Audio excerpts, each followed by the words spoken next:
নমস্কার বন্ধুরা, আমি ঝুমাস ক্রিয়েশনে তোমাদের স্বাগত। আজ আমি তোমাদের সাথে শেয়ার করব ফিরনির রেসিপি। কিভাবে 1 লিটার দুধ দিয়ে বাড়ির সবার জন্য খুব সহজে দোকানের মতো ফিরনি তৈরি করে নেওয়া যায়, তারই রেসিপি তোমাদের সাথে আমি শেয়ার করব। তাহলে চলো বন্ধুরা, আমি কিভাবে করেছি ফিরনি তোমাদেরকে দেখিয়ে দিই। প্রথমে আমি এখানে 100 গ্রাম গোবিন্দভোগ চাল নিয়েছি। তোমরা চাইলে এখানে গোবিন্দভোগ চালের জায়গায় বাঁশকাঠি চাল বা দেরাদুন রাইসও নিতে পারো। এবার চালটাকে ভালো করে আমি 2-3 বার জল পাল্টে পাল্টে ধুয়ে নেব। চালটা ধোয়া হয়ে গেছে। এবার আমি এতে জল দিয়ে 30 মিনিট মতো ভিজিয়ে রেখে দেব। 30 মিনিট পর চালের জলটা আমি ছেঁকে নেব আর চালটাকে ছাঁকনির মধ্যে রেখে দেব, কিছুক্ষণ জল ঝরিয়ে নেব। এইভাবে চালটাকে ছাঁকনির মধ্যে কিছুক্ষণ রেখে দিতে হবে, যাতে যতটা জল আছে এর থেকে বেরিয়ে যায়। এরপর চালটাকে আমি মিক্সার গ্রাইন্ডারে গুঁড়ো করে নেব। চালটা দিলাম, তার সঙ্গে 6-7টা কাজু বাদাম দিলাম। এরপর চালটাকে আমি গুঁড়ো করে নিলাম। খুব বেশি মিহি করে গুঁড়ো করতে লাগে না। ফিরনির বিশেষত্ব হচ্ছে চালটা একটু দানা দানা থাকবে। এইভাবে আমি চালটা গুঁড়ো করে নিলাম। এরপর কড়াইতে 1 লিটার দুধ দিলাম। ফিরনির ঠিক পায়েসের মতোই 1 লিটার দুধ দিলে 100 গ্রাম চাল দিতে লাগে, 2 লিটার দুধ দিলে 200 গ্রাম চাল দিতে লাগে। এই কোয়ান্টিটিতেই ফিরনি বলো পায়েস বলো করতে লাগে। দুধটা দিয়ে আমি অনবরত নাড়ব আর গ্যাসের ফ্লেমটা হাই করে দিয়েছি। এতে দিলাম 4-5টা ছোটো এলাচ ফাটিয়ে।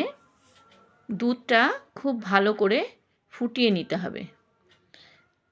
এরপর এতে দিলাম অল্প একটু কেশর। কেশরটা দিলে কালারটাও ভালো আসে আর গন্ধটাও খুব ভালো হয়।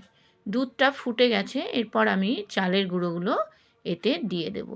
অল্প অল্প করে চালের গুঁড়ো দিতে হবে আর মিশিয়ে নিতে হবে। এইভাবে আমি সব চালের গুঁড়ো দিয়ে দিলাম। চালের গুঁড়োটা দিয়ে অনবরত নাড়তে হবে। না নাড়লে, যেহেতু চালটা গুঁড়ো করা আছে আর কাজু বাদাম দেওয়া আছে, তলায় লেগে যেতে পারে, তাই অনবরত এটা নাড়তে হবে। আমার এই রেসিপিটা যদি তোমাদের ভালো লাগে বন্ধুরা, আমার চ্যানেলটাকে সাবস্ক্রাইব করে দিও, লাইক কমেন্ট শেয়ার করো আর পাশে থাকা বেল আইকনটা প্রেস করে দিও, যাতে আমার ভিডিও আপলোড হওয়ার সাথে সাথে তোমাদের কাছে নোটিফিকেশান পৌঁছে যায়। আর পুরনো বন্ধুদের আমার অনেক ভালোবাসা আমার পাশে থাকার জন্য। যারা আমার চ্যানেলে নতুন এই রেসিপিটা দেখছো, তাদের কাছে আমার অনুরোধ, আমার চ্যানেলটাকে সাবস্ক্রাইব করে আমার পাশে থেকে যেও প্লিজ। আমিও কথা দিচ্ছি তোমাদের পাশে থাকবো। এইবার আমি এতে চিনি দেব।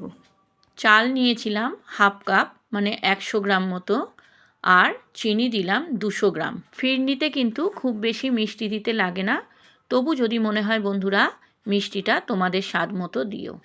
তোমরা কে কোথা দিয়ে আমার ভিডিওটা দেখছো বন্ধুরা কমেন্টে জানিও, আর রেসিপিটা কেমন লাগলো এটাও কিন্তু কমেন্টে জানাতে ভুলো না। দেখো বন্ধুরা, ফিরনি প্রায় রেডি। আর একটু ফুটিয়ে ঘন করে নিয়ে আমি এটা নামিয়ে নেব।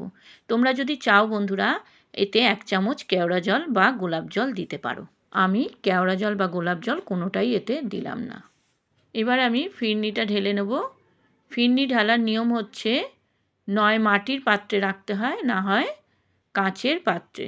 আমি এখানে কাঁচের বোল নিয়ে নিয়েছি।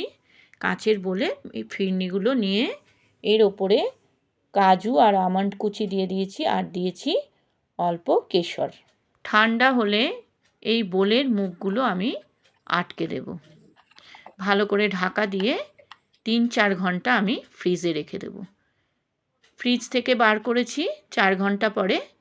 এবার ঢাকাগুলো খুলে আমি দেখাচ্ছি। দেখো বন্ধুরা কতটা জমাট বেঁধে গেছে, উল্টে দিলেও পড়ছে না। ফিরনির নিয়ম হচ্ছে ঢাকা দেওয়া জায়গায় রাখতে হবে। আর এটা তোমরা 1 সপ্তাহ ফ্রিজে স্টোর করে রাখতে পারো, সেক্ষেত্রে ঢাকা দিয়ে কিন্তু রাখতে হবে। তোমরা যারা ফেসবুক থেকে আমার এই রেসিপিটা দেখছো বন্ধুরা, তারা আমার ফেসবুক পেজটাকে ফলো করে দিও। আর যারা ইউটিউব থেকে দেখছো তারা আমার ইউটিউব চ্যানেলটাকে সাবস্ক্রাইব করে আমার পাশে থেকে যেও প্লিজ। তোমরা ভালো থেকো, সুস্থ থেকো, এইভাবে সবাই সবার পাশে থেকো। আজকের মতো আমি চলি বন্ধুরা, আবার আসবো অন্য দিন অন্য কোনো রেসিপি নিয়ে। ধন্যবাদ বন্ধুরা।